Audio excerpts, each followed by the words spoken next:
Monday, June 27th. Will the meeting please come to order, and will the clerk please call the roll?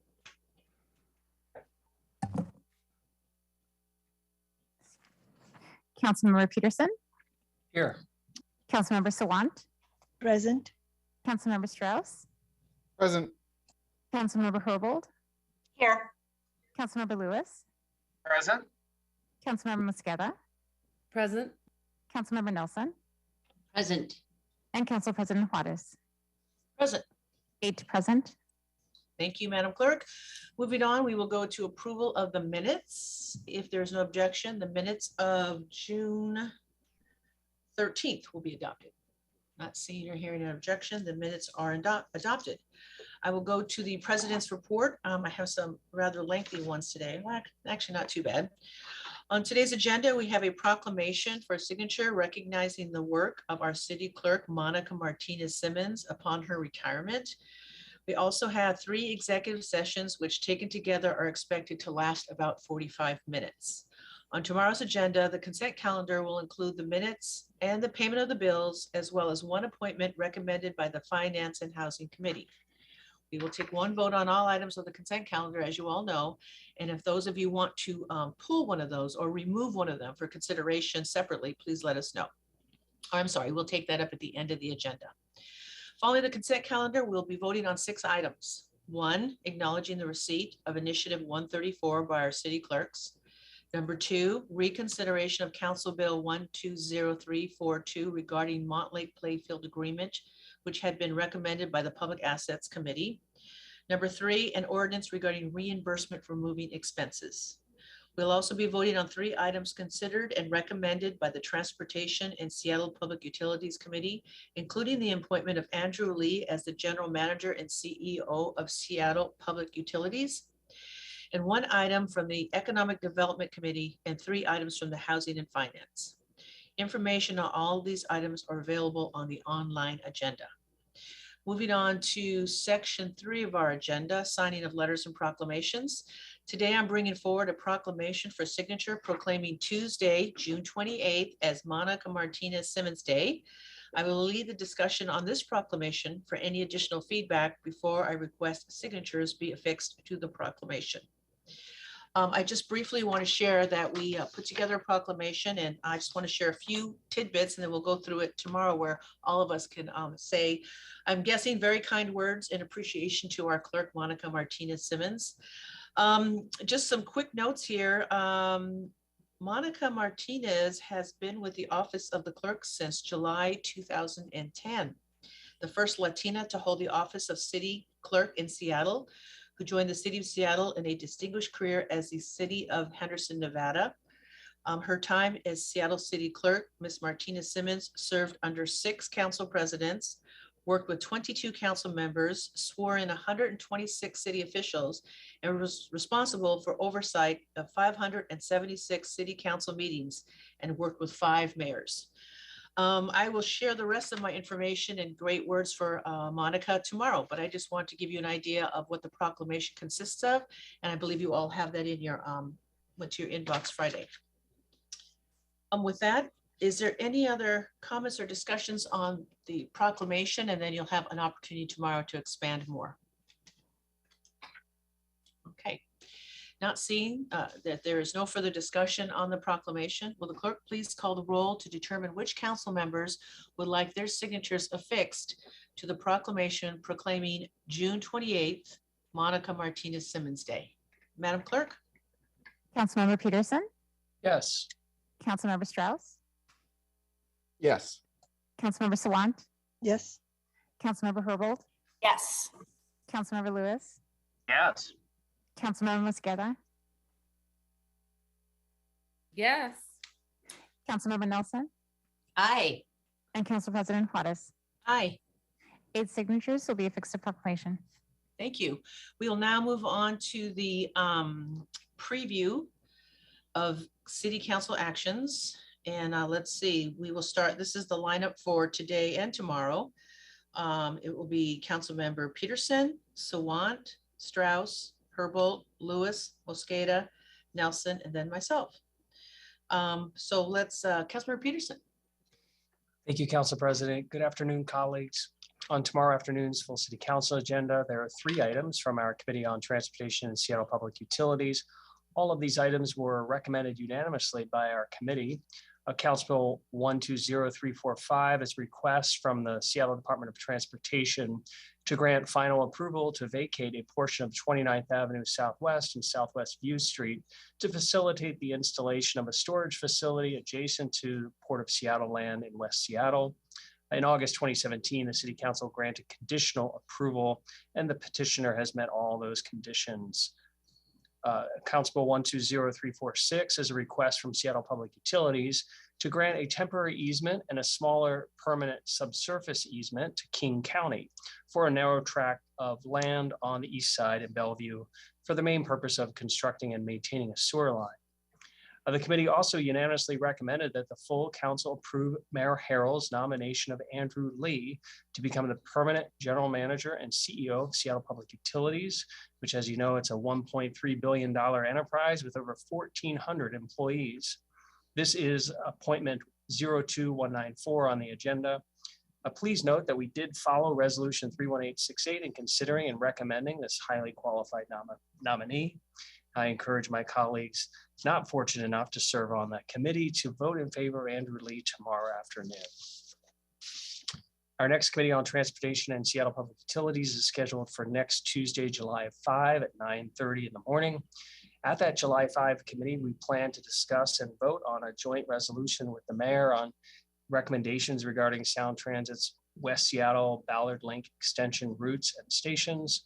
As you may recall, we had a presentation on Sound Transit's draft environmental impact statement on February 15 and presentations from Sound Transit and the executive on April 19. Then at our committee on June 7, we received a thorough presentation, had a robust discussion of that joint resolution 32055. Council members were asked to reach out to Central Staff Analyst Calvin Chow to provide their early input on that. And we wanted to take some extra time with this. So rather than rushing that resolution to our committee on June 21st, we're scheduling the second meeting for July 5. Please reach out to Calvin Chow on City Council Central staff. Of course, Sound Transit Board, we're represented ably by our mayor and also our council president, Deborah Juarez. Thank you. I don't know about that. I think we are. So District 4, this past week, I accompanied staff from Senator Patty Murray's Seattle and DC offices, as well as our city's Office of Intergovernmental Relations, for an extensive tour of the National Archives building, which is located in District 4 on Sandpoint Way Northeast. The tour of the warehouse areas with countless boxes piled to the ceiling reinforced the extent and value of these historical records, as well as the deteriorating physical condition of the existing facility that we rely on to protect these documents. As you recall, there was a coalition of local journalists, research advocates, tribal government leaders, as well as leaders from our cities, the state, regional congressional delegations. They all joined forces to save these precious national archives in Northeast Seattle from a sudden sale by federal agencies. So many have asked, well, what's next?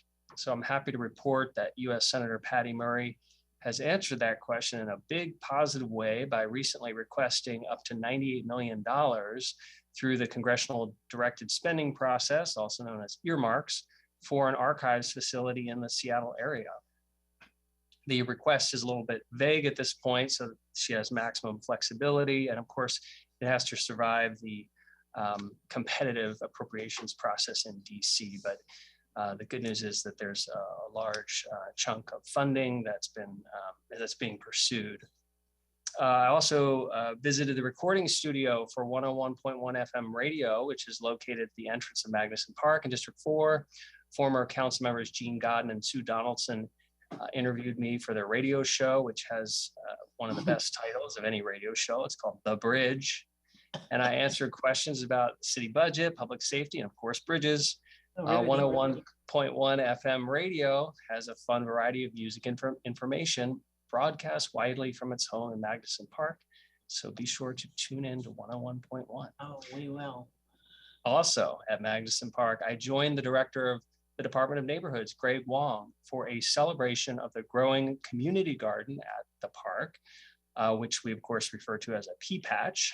As you probably know, the city has nearly 90 pea patch community gardens, but what you may not know is that the first official pea patch sprouted from District 4 at the former farm of the Picardo family, where the Ravenna neighborhood meets Wedgwood.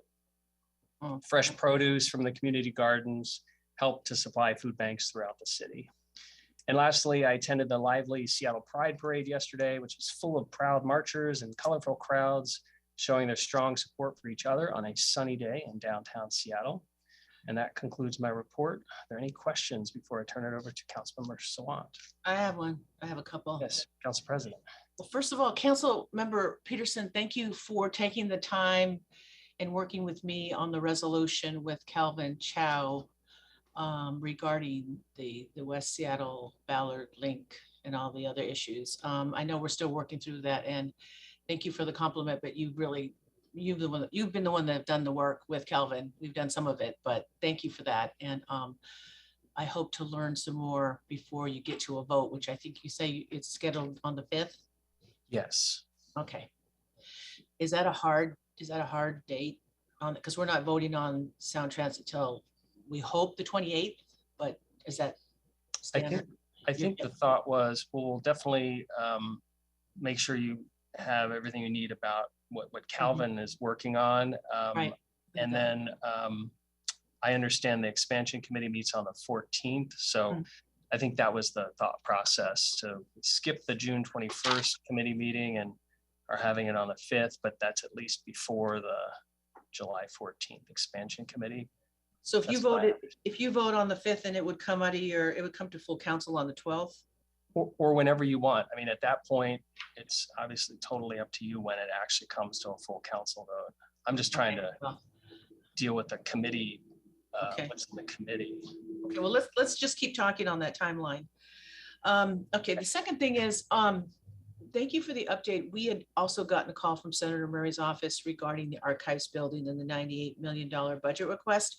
Did you also learn that, because they shared with me, I don't know if they shared with you, that the state is asking for $10 million for the archive building? That's great. The more the merrier. Well, it's an ask, so I don't know what that means. So I guess I want to thank you. For those who don't know the history, Councilmember Peterson worked with me in the last 2 or 3 years, and with the tribes and tribal governments, and also with the city attorney's office, so we could intervene as plaintiffs as well, the city of Seattle, to maintain the archive building, because it is the archival, obviously, of all the records of everything in 4 states. So Councilman Peterson, thank you for that. I don't think a lot of people know how much work we put into that, and also being intervening as plaintiffs. So thank you for that work. I appreciate that. Thank you. And I don't think I'll be listening to your radio show, but if you want to send it to me, maybe You can stream it live, at your convenience. Thank you. Thank you, Council President. So Councilmember Sawant, good afternoon. Thank you, Councilmember Peterson. Good afternoon, everyone. There are no items on tomorrow's City Council agenda from the Sustainability and Renters' Rights Committee. Last Friday, the Sustainability and Renters' Rights Committee voted to confirm 7 executive appointments, mayoral appointments to the Green New Deal Oversight Board. Those items will be on the July 5th full City Council agenda. The next regularly scheduled meeting of the committee this Friday will be canceled. The next regularly scheduled meeting of the committee will be on July 15th. At that meeting, we intend to consider the appointment of Jason Farrell to be the director of the Office of Sustainability and Environment. She is currently acting as interim director. My office will compile questions from all council offices for interim director Farrell to answer on July 15th as part of the confirmation hearings. Please look out for the emails from my office and send us your questions by July 6th to be included.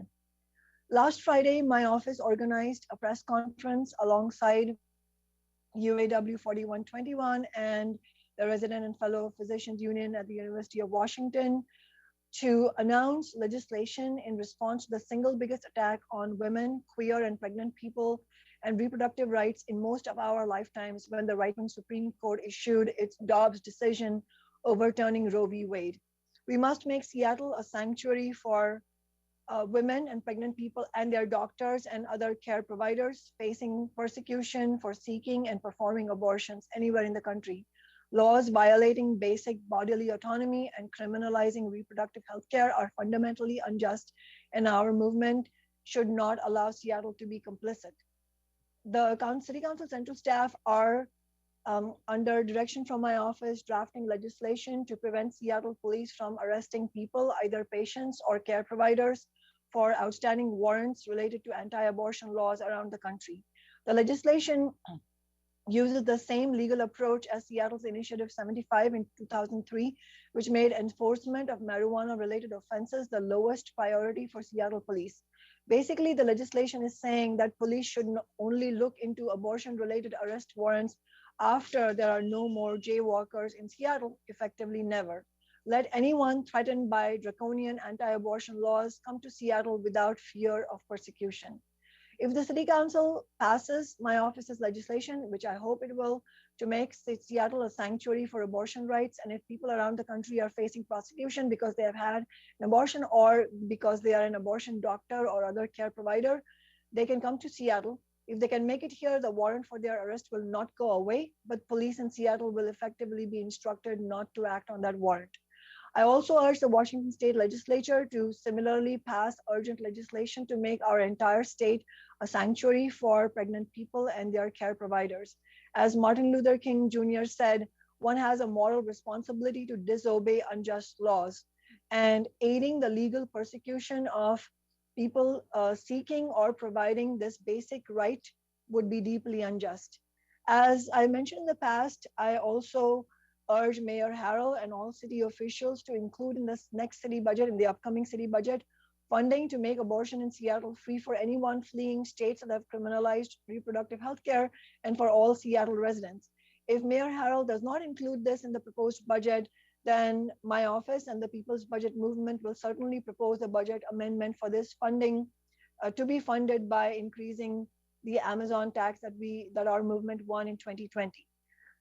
The day that the Supreme Court announced their overturn of Roe v. Wade, which was Friday, tens of thousands took to the streets, perhaps maybe even more across the country. This shameful ruling by the Supreme Court runs counter to the support for legal abortion by a majority of American working people. But the protest also made very clear that millions are enraged at the complete failure of the Democrats to fight back and at the idea that all we need to do now is vote blue in November. In New York City, over 20,000 people angrily marched through Manhattan, led by Socialist Alternative and other left groups and labor unions. The energy at the demonstration was so ferocious that the march went on for 4 hours. In Fayetteville, Arkansas, hundreds protested in the town center demanding a socialist feminist alternative to the bankrupt girl boss feminism.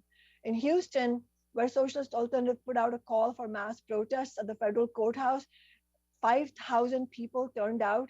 In a now viral video from the protest, Democrat Beto O'Rourke, who showed up asking for brownie points and a speaking slot, can be seen hanging his head in shame as the crowd around him chanted, quote, "Voting blue is not enough.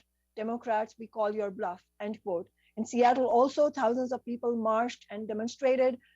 I spoke alongside many other movement speakers at the rally, in which it was very clear that people are angry at the inaction of the Democrats. And it's not lost on people that immediately following the ruling, the Democratic Party, which is now in the party in power, rather than fighting to codify Roe or implement executive orders to protect abortion rights, which the majority of American society supports, instead put on a performance of God Bless America on the steps of the Supreme Court. And this really happened. And hours after the ruling, Democratic fundraising emails started coming like an avalanche. Quoting one fundraising email that went, "Please, I've never needed your support more than today. Can you chip in $15 so we can win these midterms and finally codify reproductive rights into law?" Nancy Pelosi wrote this. "Can you rush in a donation of any amount to stop the far right and elect a pro-abortion rights Congress this year?" These insulting pleas by the Democrats for money and votes are facing widespread anger from young people, as quotes from a very important article published in Salon today indicates. The article is titled "Democrats Face Rage After Roe Disaster." Some of the quotes from young people in that article are, it feels like they couldn't care less. They have had multiple opportunities to codify Roe into law over the past 20, 30, 40, 50 years, and they haven't done it. And another quote is, it's like it's like asking us to buy into a broken system yet again in the hopes that it might fix itself. It won't. The fact is that this very second, President Biden could sign an executive order opening abortion clinics on federal land in the more than 20 states with trigger bans. He could make abortion pills accessible across the country by using the FDA's guidance to preempt any state restrictions, and an executive order to expand access to telemedicine services for abortion and use the federal control of the mail system to guarantee shipments of abortion pills will not be restricted. Beyond this, the Biden and the Democratic leadership in the House and Senate can fight tooth and nail to codify Roe. They can use every tactic at their disposal to force Joe Manchin and Christian Sinema to get on board with abolishing the filibuster and passing the Women's Health Protection Act. They can also urgently repeal the Hyde Amendment and tax the billionaires to massively expand funding for clinics now buckling under increased demand. And in addition to all of this, of course, we would need a whole host of social services to ensure people can afford to have children when they want them. This would mean an immediate transition to Medicare for all on a federal level to make all reproductive and gender affirming care free. It means bringing back the pandemic era child tax credit, fighting for universal child care, and fully funding public schools, all of this funded by taxing the wealthy. However, there is no sign that Biden or the Democrats are going to take any of these steps. So that it is important for us to call for mass action, just like Cory Bush did with the eviction moratorium. AOC, Bernie, and other members of the squad should call for an occupation outside the White House, demanding Biden use executive action to open abortion clinics and carry out the other steps. And if the Democratic leadership still refuse to act, then we need to step up the pressure with protests and direct action at the offices of Democratic leaders like Chuck Schumer and Nancy Pelosi. All of this needs to be done, but we will need rank and file leadership to make any of this happen. And in addition to putting on the pressure on Democrats at the federal level, we need action at the local level. And therefore, I urge everybody, all the members of the public who are listening to this, to join me in calling for passing this legislation that my office has put forward. And I really urge all city council members to vote yes on it. And if you would like to co-sponsor that legislation with me, please let me know. Thank you. Thank you, Councilmember Sawant. Councilmember Herbold has her hand up. Do you have a question for Councilmember Sawant? Councilmember Herbold? I do. I have some broader remarks around the Roe versus Wade decision. I do have a specific question, though, about the bill that Councilmember Sawant is proposing. You had mentioned that you're going to be calling on the state to pass legislation that creates sort of sanctuary protections for the state of Washington. And I see that House Bill 1851 says that the state is prohibited from penalizing, prosecuting, or otherwise taking adverse action against an individual based on the individual's actual potential perceived or alleged pregnancy outcomes, or against an individual for aiding or assisting a pregnant individual in exercising the pregnant individual's right to reproductive freedom with the individual's voluntary consent. And I'm just wondering, as it relates to the bill that you are proposing for Seattle, have you determined that the House Bill 1851 does not cover the city of Seattle? Councilmember Sawant, before you respond, I have a follow that I was going to ask the same question as Councilmember Herbold.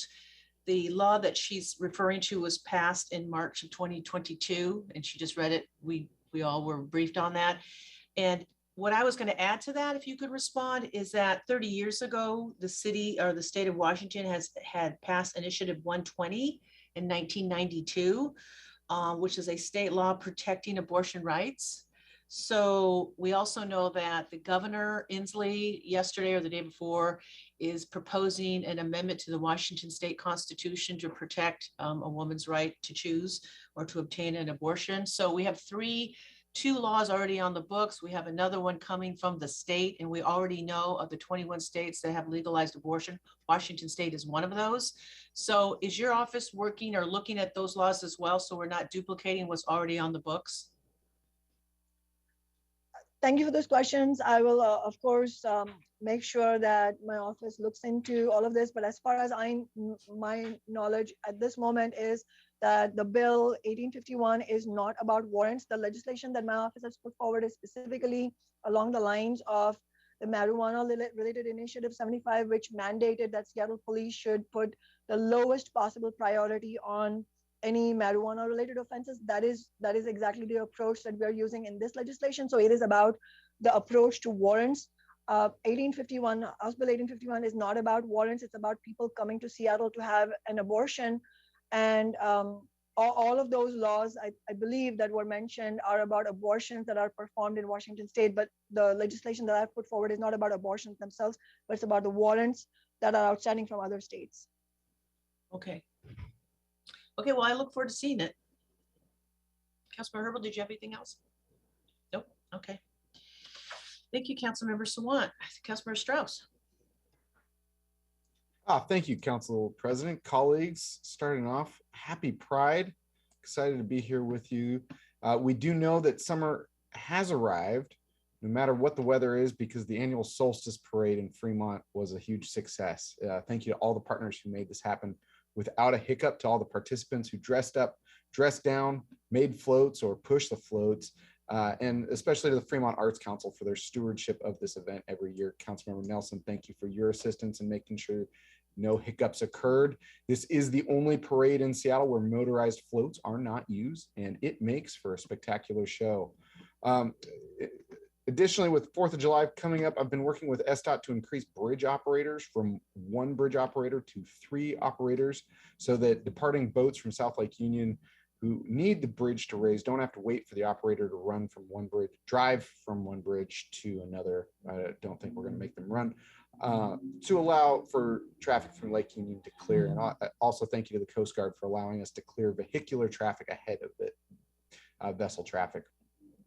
In District 6, I continue to host my regular operational meetings with members of the community to move action plans forward at the Leary Triangle, to address homelessness in the Ballard industrial area, and to implement the 22nd Avenue plan in downtown Ballard. This is in addition to the case conferencing through the mayor's office with LEAD, REACH, SPD, and community members to assist and address people in the district who need more intensive case management across departments, across governmental and non-governmental entities, and with community leaders. Thank you to all those participants. I also hosted a 14th Avenue field visit with representatives from SDOT to discuss the larger plans stemming from the Leary Triangle activation. This is a plan to really create the activation plan for the entire brewery district, to maybe take out the things that we don't need anymore, like the derelict railroad tracks, increase pedestrian safety, and increase vibrancy. SDOT and I have also released the next steps for the Cafe Street on Ballard Avenue that is being used as the pilot for citywide policy creation. I've been regularly meeting with SDOT and community members to get this project implemented as soon as possible. These implements include using flexi posts so that we can take down the do not enter signs, shortening pedestrian crossings at intersections, removing unnecessary signage, clarifying load zones and parking, and filling tree pits with rubber so that you're not tripping over tree roots. Once these improvements are made, I'll host another design shred to understand what has worked well, what needs to be improved, and to focus on the structural integrity and aesthetics of pergolas. Separately, I met with the Ballard Alliance and North Seattle Industrial Association to discuss the Sound Transit alignment and importance of locating Ballard Station no further east than 15th Avenue. In the Transportation Committee, when they took up the Sound Transit resolution, I advocated for the needs of Ballard and our community surrounding neighborhoods with regards to station placement. And I'll continue to do so as Sound Transit Board does make the final decision, and they'll be making that decision about station alignment and station placement later this month. During my D6 office hours, I met with D6 residents, 1 from Upper Fremont, 1 from Whittier Heights, 1 from Loyal Heights, and 3 from West Woodland. We discussed homelessness, public safety, the 33-cent plan proposal to the Metropolitan Parks District, the needs for a greenway on 6th Avenue between Fremont and 65th. I think we should go all the way to Carkeek, and more on that at another time. 6th Avenue really is more desirable than I even realized before this meeting that I had with residents. At City Hall and around the city, I had my check-in with Seattle City Light CEO Deborah Smith to discuss distributed energy resources in District 6 and how to make SEL owned properties more vibrant in our district. After the Juneteenth holiday, I spent last week attending the Association of Washington Cities annual conference in Vancouver. The board meetings and audit committee is part of my duties as one of the 2 Seattle representatives to the Association of Washington Cities. Last Thursday, I also attended the PSRC Transportation Board meeting to vote on about $57 million in federal funding projects located in King County. It funds a number of SDOT projects and other countywide investments that directly support our city, including the almost $5.5 million for the 130th Street Transit Corridor to support the new light rail station up there, thanks to the good work at Council President Juarez.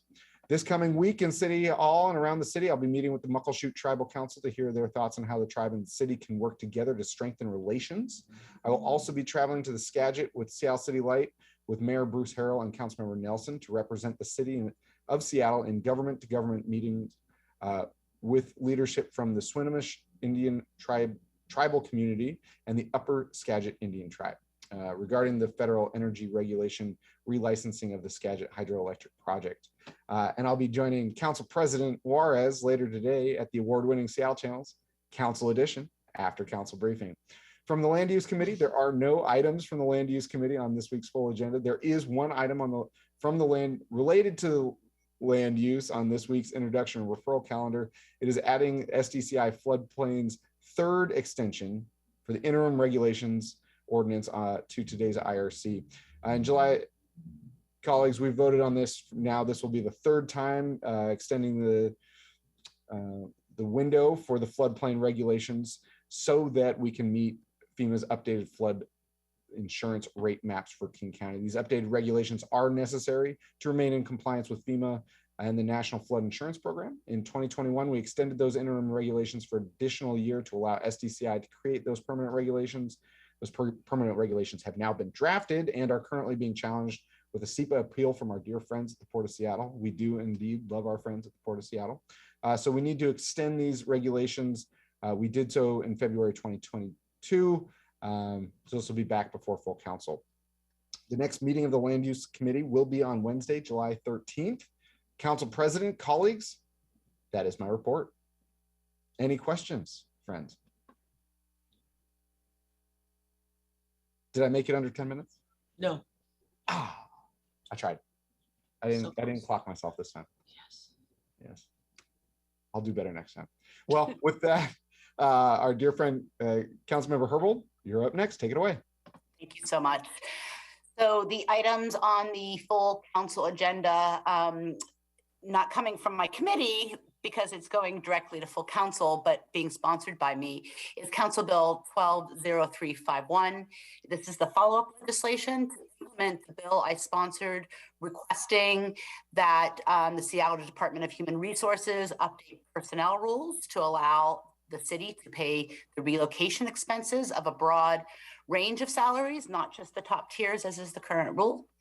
The new rule would provide the requested flexibility and make the necessary changes to the municipal code. As a follow-up to implement the intent of the previous bill, I really appreciate President Juarez referring this directly to full council. Ali Panucci of Council Central Staff sent council members a memo about this legislation this morning. Existing rules note that this applies when the city is unable to recruit persons in the immediate employment area who possess the unique skills, expertise, and/or educational qualifications. As noted in the fiscal note, the maximum reimbursable allowance for qualified moving expenses is $25,049. And in order to access these benefits, employees must relocate to a distance that meets the IRS distance test, typically 50 miles to qualify. So look forward to council members' support on this bill, so we can work on being more competitive, recruiting people to work for the city in departments where they're struggling to fill vacancies, including the Seattle Police Department. Tomorrow morning at 9:30 a.m., the Public Safety and Human Services Committee will meet. Agenda items include an appointment to the Community Police Commission, We'll be getting an update from the mayor's office on the work plan for the 911 call analysis and scoping of future alternative response to 911. We'll also be receiving an overview of 988 and the behavioral health crisis system. A briefing will be from King County and Crisis Connections. And finally, we'll be hearing again, I think this is the third meeting on the legislation regarding investigations of the chief of police. The intent in this committee is to move the substitute version of the bill before committee, and then we'll bring the bill back for final consideration at the July 12th meeting. Just a few issue area updates want to provide from the Human Services Department. Today is the launch of the summer meals program, which ensures that children receive nutritious meals during the summer months where school is not in session. It provides free meals and snacks during the summer to children 18 and under. Summer sites will operate June 27th, today, through August 24th. Children are eligible for summer meals if they are between the ages of 1 and 18. And if you want to find locations, you can text the word food to 304-304, or you can email sfsp@seattle.gov. On the public safety area, after a period of time where the city was experiencing fewer homicides, a much smaller period of time than I would have liked. There were, again, last week, a number of homicides, including in more than one encampment, including one in District 1 here in Delridge. Last week, I met with the chief of police and Southwest Precinct Captain Rivera, and he noted that in the homicide at the encampment in Delridge, the homeless person in that area, it was homeless people in that area specifically who were helpful to officers in identifying the suspect who was arrested. So really appreciate community members, including our unsheltered community members, in helping apprehend that suspect. Also want to flag for interested folks, my newsletter released last week has an update on the Seattle Police Department's new 911 call handling protocol for low priority 3 and 4 calls that we received a briefing about in the last Public Safety and Human Services Committee.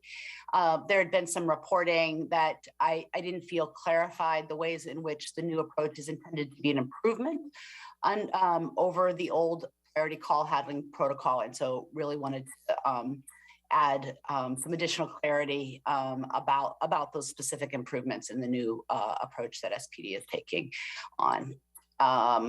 What else? Of course, on the devastating Supreme Court decision last week to overturn Roe v. Wade, just want to, again, as others have, recognized the fact that millions of women and pregnant people will be unable to access basic health care and will be forced into decisions that endanger their safety and their lives, require them to abandon their dreams. Our government, whether or not we're talking about local government, state government, or national government, should never, ever stand between a pregnant person and their doctor in making this very personal decision about healthcare. But that's where we are right now. I'm really grateful that we have so many people in our community coming out to affirm that we in Seattle and Washington State will remain a safe place for pregnant people to access healthcare, and want to just also publicly thank Mayor Harrell for announcing last week that he's included $250,000 in the supplemental budget legislation that will be coming very shortly to council. And this is in direct response to council's call for increased funding for abortion access in a resolution that Councilmember Sawant sponsored when we first heard of the leak of the decision. I'm also working with public health and abortion advocates to understand where the immediate needs lie. And I want to also speak to my gratitude for Councilmember Morales's leadership in this area, specifically some regulatory efforts that she is leading on, and I really look forward to working with her on those. And then lastly, in that area, I want to just uplift the Keep Our Care Act, Senate Bill 5688, House Bill 1809. This was in our state legislative agenda last year. We must pass it this year. It will prevent continued health system consolidation from moving forward if it negatively impacts the community's access to affordable quality care. We have this issue with hospital consolidations, creating these limitations that directly impact the ability to access comprehensive healthcare services, and it needs to stop. On the regional committee update last week, I met with the leadership intervention and change steering committee. I represent the council on that committee meeting. They work to engage gang involved and at-risk young people to direct services to address their specific needs. Also, not hold office hours last Friday. We'll be looking to reschedule them in July. And then some major events, just want to highlight that I visited the East African Senior Center in Rainier Beach last week.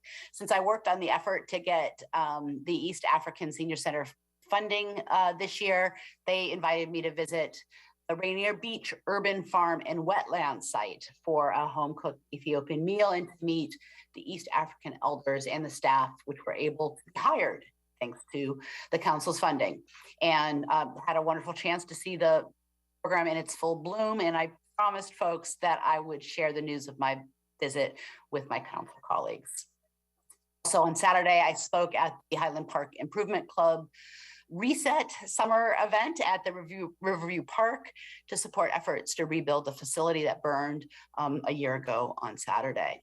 Coming up this week, started week off with meeting with abortion access advocates from the ACLU Washington and Pro-Choice Washington. I'll also be participating later this week in the Chief of Police Search Committee.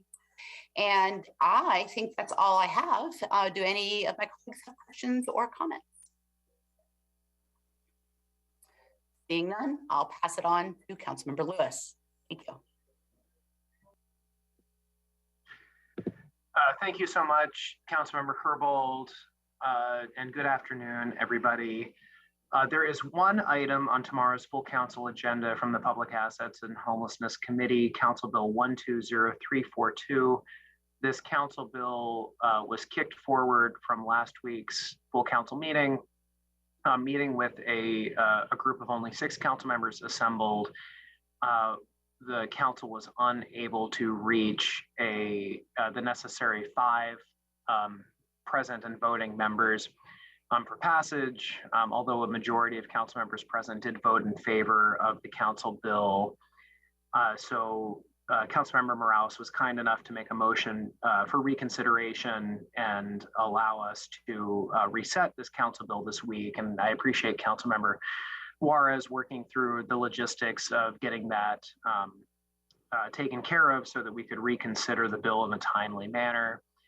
Just as a reminder, this is the bill facilitating an agreement, the continuation of a pre-existing agreement between University Prep and Seattle Parks and Recreation, whereby University Prep will pay for the replacement of a turf field in exchange for use of that field for certain school-related athletic activities.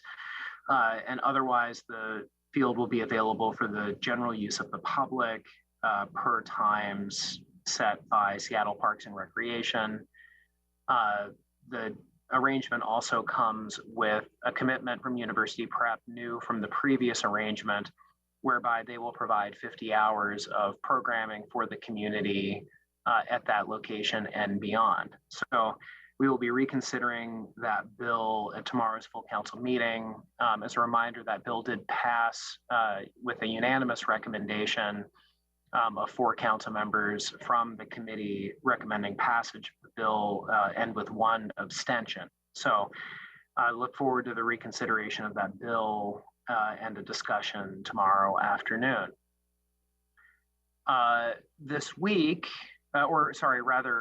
next week, the Public Assets and Homelessness Committee will meet on July 6th. And King County is expected to attend and provide a presentation on the proposed land swap of City Hall Park and the various properties that King County is proffering as part of that exchange. So we will have another conversation about the status of the county's offer and responses to some of the questions the committee made in our meeting on this topic in, I believe, April. So I look forward to reconvening that discussion and getting the latest updates from our partners at Parks and King County on that proposal. Clean City update. Between June 13th and June 19th, the Clean City Initiative collected 1,000 needles and collected 90,660 pounds of trash from various pickup locations. West Seattle Stadium in District 1 got focused treatment for that period, and we look forward to continuing to get these updates from the Clean City Initiative. Moving on to the library, we have officially kicked off our 103rd Summer of Learning at the Seattle Public Library. The library's Summer of Learning offers ways for kids to read, learn, explore, and grow all summer, including a superhero action guide and game board available at every neighborhood library location and at seattlepubliclibrary.org/summer of learning. This year's Summer of Learning has a superhero theme, but with a plot twist. Instead of superheroes that have invisibility or superhuman strength, the library is going to highlight kids with superpowers that can be encouraged in everyone, such as creativity and compassion. So looking forward to that great program that I remember benefiting from when I was in Seattle Public Schools, and look forward to encouraging broader participation through my office's social media and email list, and strongly encourage colleagues to share and proliferate that programming opportunity as well. The next item of business from the library, I'm excited to relay that the library has announced the STEM Bullet Scholarship winners for 2022. For those who are unfamiliar, the STEM Bullet Scholarship is an essay contest that honors the legacy of the late library supporter, community leader, and activist Stimson Bullitt. The contest challenges local high school and college students to write an essay about an individual or group from our state who demonstrated the courage to advance an important community issue at great personal, political, or professional risk. Each year, $10,000 is divided among 3 outstanding students, and their essays are permanently cataloged in the Seattle Public Library's Seattle Room. The first place winner this year, Sidra Warnley, will receive a $5,000 scholarship to attend Lewis and Clark in the fall. Sidra currently attends Garfield High School and visits the Douglas Truth branch of the Seattle Public Library. The runners-up in the contest, Maricia Koltanowska, is a University of Washington student and a Northeast branch patron who wrote one of the running-up essays and is a Chief South International High student and a Delridge branch patron. And Olivia Turner, the other awarded runner-up, it's Olivia who's the Delridge patron. Sorry, my script was written a little awkwardly. So each of the runner-ups will receive $2,500 scholarships for their higher education. So I'm very, very proud of Maricia, Olivia, and Sidra on their selection for the STEM Bullet Scholarship, and looking forward to what they continue to achieve in their career. With that, colleagues, I don't have any additional updates this afternoon. So I will pass it forward to Councilmember Morales isn't here, so I think it's to Councilmember Mosqueda. But Councilmember Strauss, it looks like you have a question before I call on Mosqueda here. Yes, I've got a question about the land transfer from the county to the city regarding City Hall Park. But before we get there, just want to highlight the Stimson Bullet Award. Is our society continuing to benefit from the philanthropy of the Stimson family and the Stimson mill that was located on Shilshall Avenue in Ballard? We can say as we want about cutting down of trees, but here we are. This is still a benefit to our society. Just wanted to focus in on the land transfer. I know Councilmember Lewis, you and I had talked about there's 2 locations in District 6 that are subject to the land transfer, the Greg's Garden Pea Patch on 14th and 54th, and 15th and 14th and 54th. I just want to highlight still the desire and the need that when we accept that transfer, we do need to have that property fenced with a fence that is aesthetically pleasing as well. And then just wanted to check back in, and you don't have to answer me now, I just want to highlight this as something that I've raised before, to make sure that the parcel of land that's being included from Sunset Hill Park has not fallen down the hillside. I'm all for accepting parcels to make sure that we have a clean ownership of the park, but just want to make sure that that portion hasn't already fallen off the hill.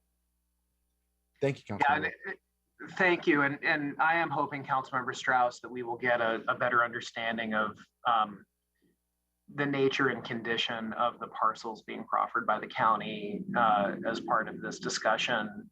Just as a reminder, I don't believe that SEPA review has begun on the potential transfer yet. So, we still have a lot of deliberative time on this proposal before, a decision point is put to the council. So, this is purely, the meeting on the 6th is not anticipated to be a meeting. Well, it will not be a meeting where any kind of action is taken, since a lot of those prerequisites haven't been completed yet.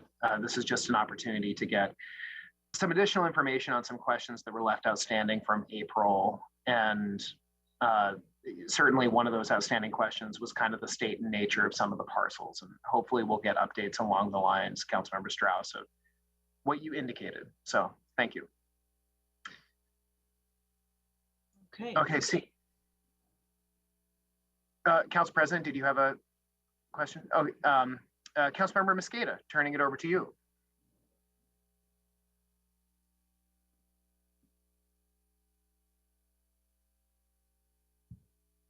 Good afternoon. Sorry for the delay there. Thank you very much, Councilmember Lewis. Colleagues, the next Finance and Housing Committee meeting is scheduled for July 6th. However, as I noted in our last committee meeting, we are going to cancel that meeting. Happy 4th, everyone. We will continue to meet again at our regularly scheduled time on the 3rd Wednesday of the month, which is July 20th at 9:30 a.m. At tomorrow's full council meeting, we will have the following items from the Finance and Housing Committee. Thanks to the council president for teeing a few of these up. One of the items is the appointment of Kara Kodashima Valier, who we are suggesting as an appointee to the Housing Levy Oversight Committee from the mayor's office. This will be one of the items as noted by the council president in the consent agenda. The other item that is policy related will not be on the consent agenda. This is Council Bill 120343. This legislation is something, as I noted in our council briefing a few weeks ago, a piece of legislation I'm very excited about. We worked in partnership with community organizations through our community housing roundtable that we convene about on a quarterly basis, and in partnership with the Office of Housing and their previous leadership and current director, Michael Winkler-Chin and her staff, to propose modifications to the housing funding policies to create what we're calling the Jumpstart Acquisition and Preservation Program. This is really about how we use Jumpstart revenue to specifically allocate to smaller organizations to allow for greater self-determination. One of the things that we heard from organizations repeatedly who are interested in getting into the process of developing housing that is community oriented, that is developed through the community lens, that is coupled with things like childcare and plazas and small business opportunities, is that they had to wait for many years and often told that they needed to partner with other organizations who had more experience and more money. Well, we're in a point in our city's history where many organizations are wanting to step in and determine for themselves what housing should look like and have true ownership and determination over what those projects and what those dollars should look like. And I'm very excited that this legislation takes that concept of self-determination and puts it into action by using the Jumpstart Progressive Payroll Tax, which we passed, and specifically allocated funding in the spending plan to make sure that we could direct it to organizations who are interested in doing this type of work. So this funding goes to help organizations who want to operate, who want to create housing and operate housing using different eligibility criteria. The funds are intended to contribute to the city's equitable development goals by investing in organizations and projects that are working to address both displacement and to redress the longstanding harms of discriminatory housing policies. It updates the finance and housing plan to codify the portion of Jumpstart funds that we set aside for acquisition, development, and capacity building. It's really making sure that we're looking at organizations rooted in and serving communities at most risk of displacement and harm by past discriminatory policies. The fund also responds to the statement of legislative intent in the 2022 budget, which requested Office of Housing to come up with recommendations to modify these policies to remove barriers to acquisition, especially for our smaller community-based organizations who are facing additional funding pressures. And we had a great discussion in committee. We were joined by members from El Centro de la Raza, Filipino Community Center of Seattle, SCIPTA PDA. Folks from Africatown weren't able to join us, but did have intentions to send someone until their plane was delayed, but they were represented in spirit. And they talked about how this funding is needed to support community-driven affordable housing development paired with community services like childcare, small businesses, community and cultural space, and more. I want to thank Erin House from our office, who's really spearheaded this effort over the last 2+ years with Tracy Ratscliffe as well. And Erin had reached out to every single one of your offices in the last week and sent you a video of the committee discussion in case you hadn't had a chance to see it, and linked to the materials on the legislation and the programmatic details. She offered to answer any questions, and if you still have any questions, please do feel free to reach out to Erin today, but we're really thankful for all of your office's participation and responses, just to make sure that you knew what was coming up. We also have on our list for tomorrow, Council Bill 120338. This is the ordinance that will accept grants and enable the Human Services Department to execute agreements with the funding agency. The ordinance will also appropriate budget authority that is tied to the grants agreements. And Council Bill 120340, legislation that authorizes lease of property near I-5 and I-90 interchange, referenced as the Royal Brom property by the city from the Washington State Department of Transportation. I want to thank Council members Herbold and Peterson respectfully for their support for this legislation, as this is items that relate to policy in their committee, but because of the funding elements we had in our committee, and thank them for their comments in committee as well. Council President, I just want to add my voice as well to the extreme outrage about the Supreme Court's decision to overturn Roe v. Wade. As our council has stated before, as the state has stated before, the choice for any individual to decide whether or not to carry a pregnancy should be no one else's decision but theirs. And it should not be a political decision. It should not be a political discussion. And the need to be able for any individual to access comprehensive health services, including reproductive health care access. And it sounds like in the future, needing to protect anybody's ability to access contraception care as well, should be the right of that person. And it should never be a fight. I stand with all of you in continuing to call for cities across this country to be welcoming cities, and in every state that we can continue to make sure that we are sending a message that folks will constantly have access to comprehensive health care in Washington State, including access to reproductive care for their bodies and their choice. I also want to thank Mayor Harrell for their proactive addition of the $250,000, this $250,000 into our supplemental budget to increase access to services is greatly appreciated. And Jumpstart was in the news last week. Last Tuesday, we had the chance to celebrate yet again our city's win in the courts. The Washington State Court of Appeals upheld Seattle's Jumpstart progressive payroll tax as the law of the land. The progressive payroll tax that we built together, we being the broader community that have been calling for progressive taxation for years. We passed in 2020 in the early months of the pandemic that provided critical relief then to those who were in need due to the effects of COVID, and critical relief in the outgoing years for housing, Green New Deal, workforce development, equitable resilience, equitable development. We will continue to be able to seek the rewards for this important investment in our city through the lawful and appropriate Jumpstart progressive payroll tax. I'm really excited about being able to move forward together to make sure that we're implementing the codified spend plan. And we did send out a statement on the court's decision below, but I will note, we have now won twice in the actual courts, and we continue to win in the court of public opinion with near 2/3 of Seattle voters supporting progressive payroll tax that is known as Jumpstart. So thank you. And we also have some other good news to share. You may have seen late Friday, we posted again today on our social media that the Human Services Department in our city has reissued the Child Care Grant Awards notification that they are accepting requests for proposals. This is from the American Rescue Plan Act, the Seattle Rescue Plan dollars that we put in for childcare facilities, originally $5 million, working with the previous council president. We added another $1 million in last year's budget. So near $6 million available to increase capacity for childcare facilities across our city. These are things for like expansion or opening a new facility, allowing for the footprint of childcare to grow in the city. And it couldn't come at a more critical time when we see 7 to 10% of childcares that existed pre-COVID shutting their doors and potentially not opening again. So please, please apply for these funds if you are interested. More information is available on our social media, and the deadline is July 19th. So again, this is not just for the few existing nonprofits or the larger publicly traded childcares. This is for every licensed childcare in the city of Seattle. You are now eligible to apply. So please go ahead and do so. And I want to thank HSD, the mayor's office, for their addendum that they sent around. And lastly, Madam President, there's just a few updates from last week. Last week, I did attend the Association of Washington Cities Board of Directors meeting in Vancouver with fellow board member Dan Strauss.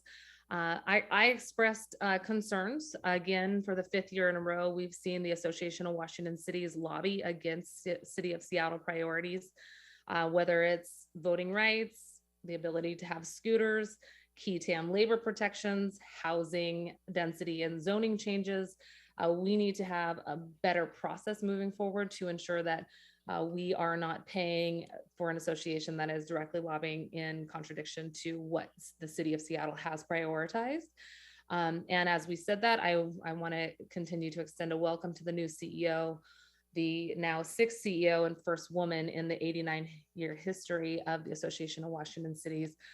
So very excited that Deanna Dodson is now at the helm there, but we'll continue to take up our concerns around making sure that the city of Seattle's priorities are reconsidered in this under her leadership. There was surprisingly a good presentation from Joe Minicosi from Urban 3 and Karen Porla-Loc from Optics Design. I posted it on our social media as well, who talked about housing density and the return on investment to cities. So working in partnership with Councilmember Strauss as the chair of land use, we will be looking forward to having a work session that features these two presenters so that information can be shared more broadly with the residents of Seattle and hopefully published on Seattle Channel as we get into the comprehensive plan updates. I thought that their presentation was a breath of fresh air for the group to be considering. Last week, I also presented on the democracy voucher presentations with the LA council member, Nitya Raman, and we talked about how democracy vouchers are a great tool for increasing civic participation. And I really want to thank the folks from Seattle Subway who are working on the I-5 LID feasibility study in partnership with Senator Marco Lias. I was hoping to join them this afternoon. Unfortunately, I'm under the weather and not able to join them for the walking tour of Freeway Park, but look forward to hearing more about them.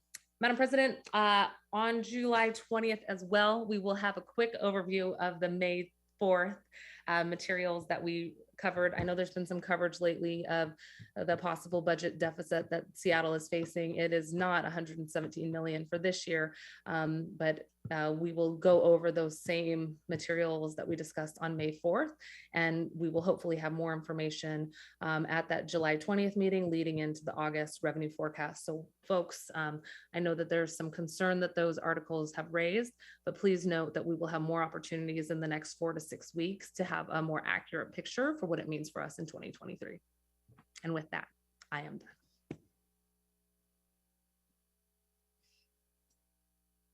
No questions? Thank you, Councilmember Nelson. I'll pass it off to you. Thank you very much. Good afternoon, everybody. So I spoke to the Supreme Court decision on Roe 3.5 hours or 3 hours after it came down at the beginning of the Sustainability and Renters' Rights Committee. So I won't repeat what I said then, but suffice it to say that I share the horror and outrage voiced by my colleagues today. And in my comments before the vote on Resolution 32054 in support of abortion rights and reproductive rights, I called out actions the city could take, including contributing to the Abortion Access Fund. So I too thank and commend Mayor Harrell for including a $250,000 contribution in the July supplemental. Okay, so tomorrow there's one item up from the Economic Development, Technology and City Light Committee on the agenda, which is Council Bill 120349, which authorizes City Light to accept $4.5 million from the Department of Commerce and convey those funds and $1.25 million of City Light funding to the Skagit Environmental Endowment Commission for the purchase of mining rights in an otherwise protected area in BC surrounding the headwaters of the Skagit River. And the bill passed out of committee unanimously. And I'll give a bit more detail tomorrow, but for now, just let me say that it's a major environmental win and the culmination of years and years of collaboration and hard work. Also at last week's committee meeting, the OED interim director, Markham McIntyre, gave a presentation on what he's calling the new OED, which is the Office of Economic Development, and its priorities for an equitable recovery and inclusive economy.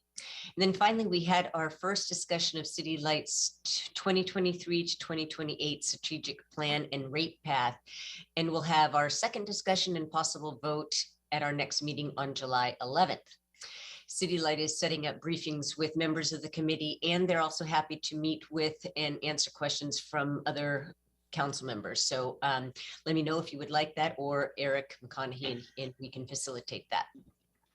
And I do want to thank Taman of my office, who clerked that meeting and was on a really steep learning curve to learn how to run a meeting. And it was exciting to be there in person in chambers, and we didn't have any major problems with the technology.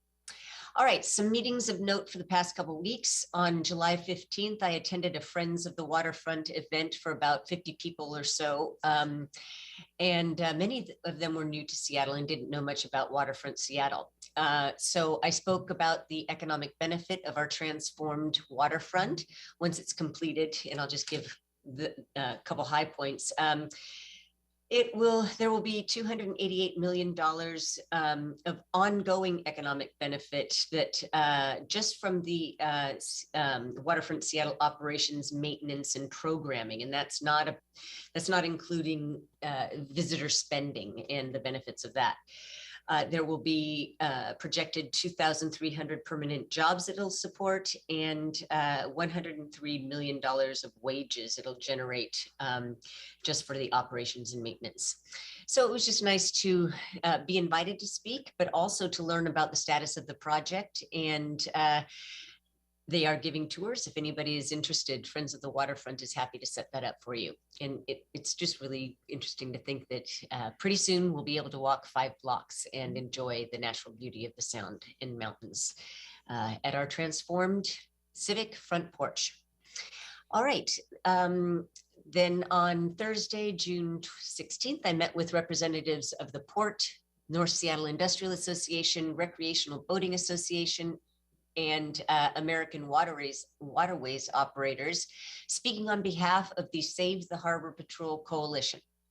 This is a coalition of 13 plus maritime businesses and organizations, including the Floating Homes Association, Washington Maritime Federation, and the Northwest Marine Trade Association, to name a few, who are concerned about the severe staffing reductions to Harbor Patrol in recent years and its impacts on boating safety, public safety along the waterfront, and the availability of police services at major maritime events.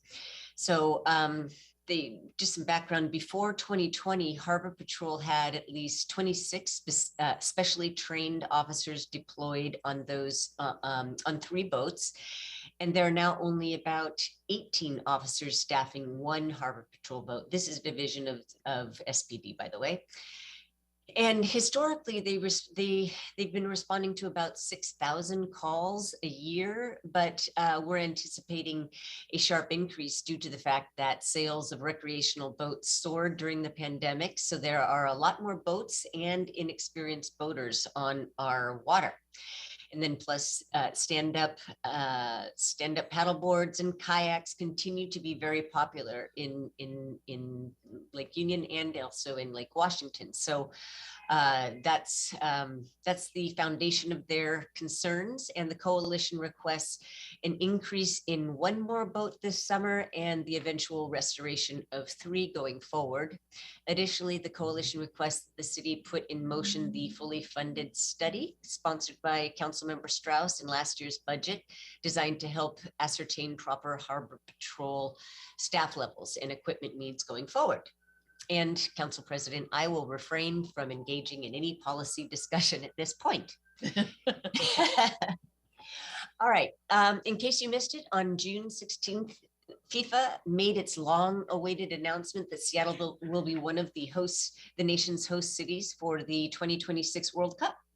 And the Sports Commission visits Seattle, King County, and the city, and Sounders ownership, I think, must have placed bets on the outcome of this announcement, because they staged a great party on the waterfront, and it was a beautiful day, and it was the perfect opportunity to celebrate Seattle as a world-class global sports city, and also I am now placing a bet.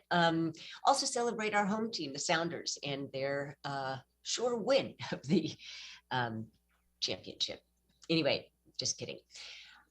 So yeah, I spent Friday, June 17th on a PSRC regional connections tour in Kitsap County. We took the fast ferry from Bremerton and met the mayor at the Harborside Conference Center, he pointed out the new residential project under construction on the site of a decommissioned city parking lot. And we then moved on to the Puget Sound Naval Shipyard, toured that by bus, and learned that it is the largest of the five shipyards that make up the Naval Shipyard Kitsap, which employs 44,000 people directly. We then went on to the Port of Bremerton, learned about economic development projects going on there, and then to we were hosted by Leonard Forsman who is the Suquamish Tribe chairman, and he hosted us for lunch at the Clearwater Casino. And we ended the tour on Bainbridge Island and learned about things that you don't often see on the island, several industrial parks that are outside the downtown Winslow area. It was a great trip, and learning about other counties' efforts is always good to put into context other things that we could do. Let's see, last week, my Chief of Staff, Jeremy Moan, attended the Association of Washington Cities, forging relationships and learning about what other cities are doing on some of the very same challenges Seattle is facing. And finally, I went to dinner hosted by the Washington Technology Industry Association and the Global Blockchain Council with leaders of the industry and a representative of the Department of Commerce and several regional policy makers, including Senator Wellman from the 41st Legislative District, Bellevue Mayor Lynn Robinson, and Deputy Mayor Yamaguchi. And the purpose was simply to have an informal conversation about the current state and future vision of the blockchain industry locally, and also learn of its potential application as a tool to meet policy goals. So I know next to nothing about blockchain technology, so I did a lot of listening. In any case, that is my report, and I open it up to questions or comments. Well done. 10 All minutes. right. Councilmember Nelson. Seeing none. What were you going to say?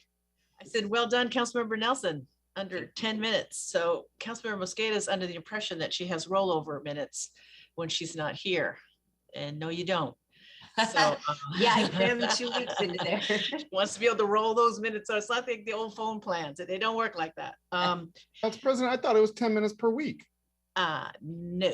So let me get, before I go into my report, I just want to briefly thank Councilmember Sawant and Councilmember Morales and Mosqueda, and certainly, well, actually all my colleagues, Councilmember Nelson, who spoke about our response to the Hobbs decision and what we plan to do about it.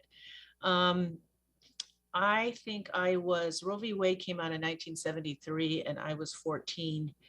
Title IV came out in 1972 and I was 13. And so for me, it's a real profound moment to be 63 and recognize that I had more rights to privacy and liberty than to my 2 adult daughters. I wanted to read the Hobbs decision, so I actually printed it out and brought it home and read it.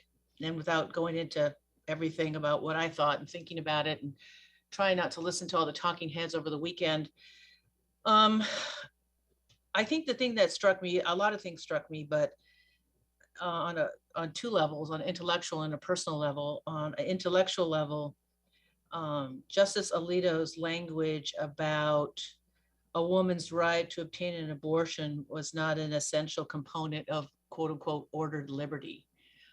That's some real handmaiden language right there. That's just, it's not right, because what we're really talking about is privacy and liberty under the 5th and 14th Amendment, which is guaranteed to us under the United States Constitution and has been upheld for 50 years. And so while I respect Councilmember Sawant's position, I would disagree that not all Democrats are just sitting back and letting this happen. We have been hit with something difficult these last 4 or 5 years. And with that decision and a couple other decisions, including the prayer decision, which is just, another decision that we have to look at what our rights are in privacy.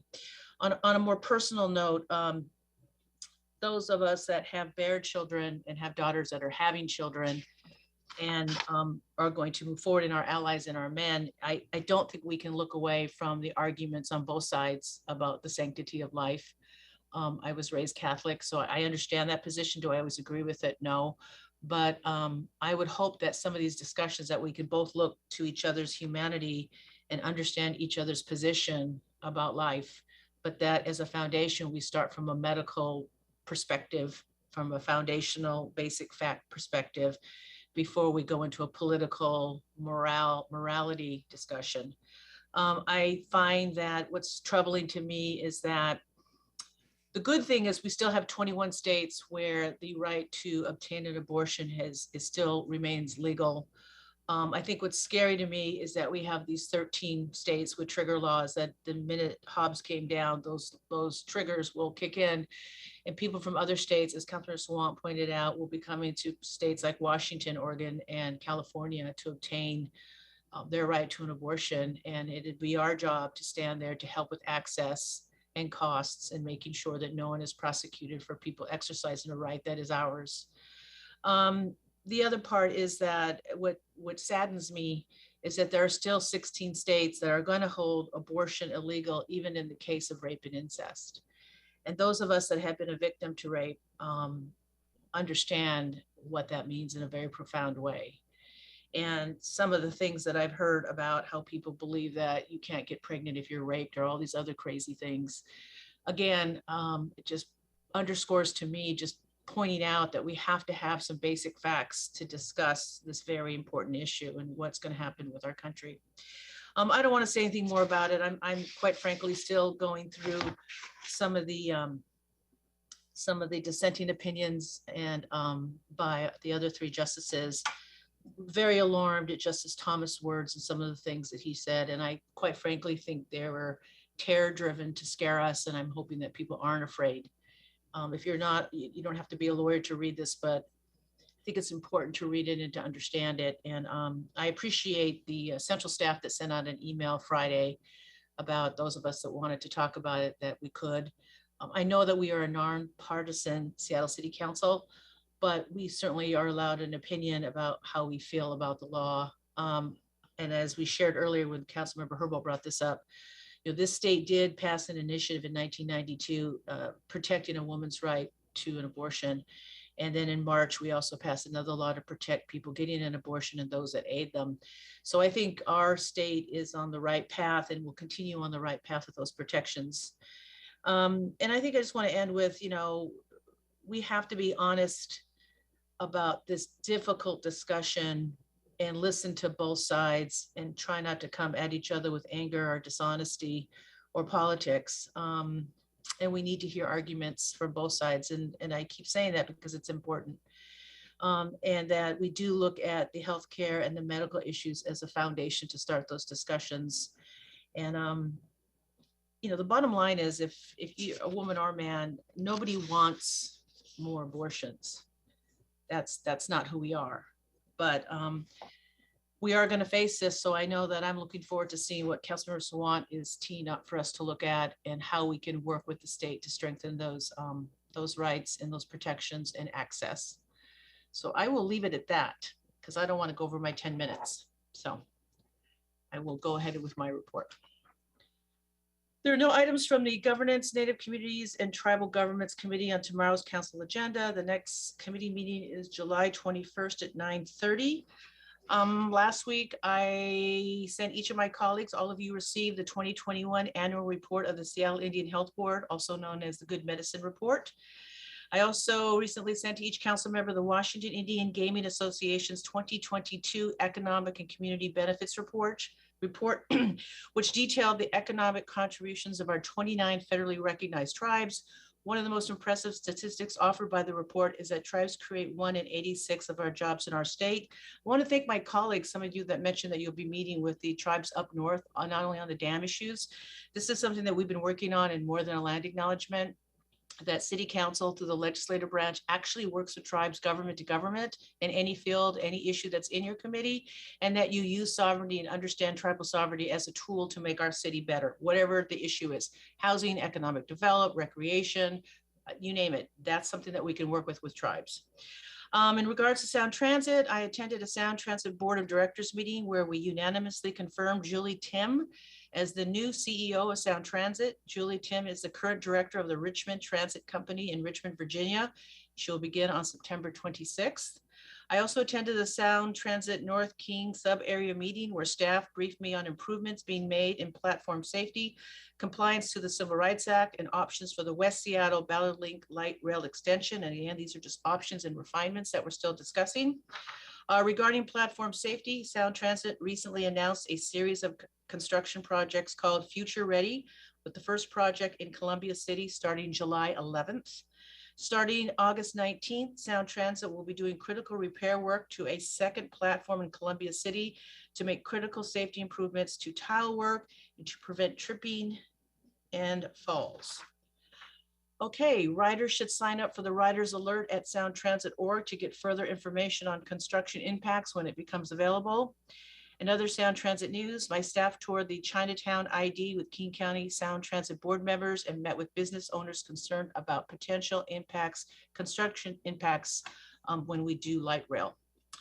Last week's summary. Last Thursday marked the official 50th anniversary of Title IX. Thank all of you for participating and signing the proclamation.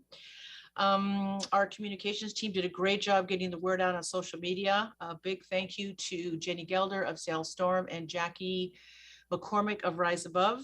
In addition to the annual Pride Parade on Sunday, this past weekend was the annual Seafair Pirates Landing at Alki. The landing marks the start of a series of seafair events that have been on hiatus due to the pandemic, but are now back. Coming up this week, tomorrow, I welcome all of you to join me in sending a fond farewell to our wonderful and esteemed city clerk, Monica Martinez Simmons. The party will begin at 4 in the Bertha Knights Landis Room. As you know, Monica started with the council in 2010 and is leaving with a wealth of experience, institutional knowledge, and wisdom. I, for one, am going to miss her greatly. She is the one that lets me know how the hell to do this job. Thank you, Monica. On Wednesday, I will be attending a graduation ceremony for the students in the Refugee Women's Alliance, that's REWA, in Lake City with our friend Susan Lee. We have 3 REWA schools, and I think we got 2 more coming online. They're the little guys that we take out to go ice skating, and the graduation, if you could join me, is pretty fun with all the kids.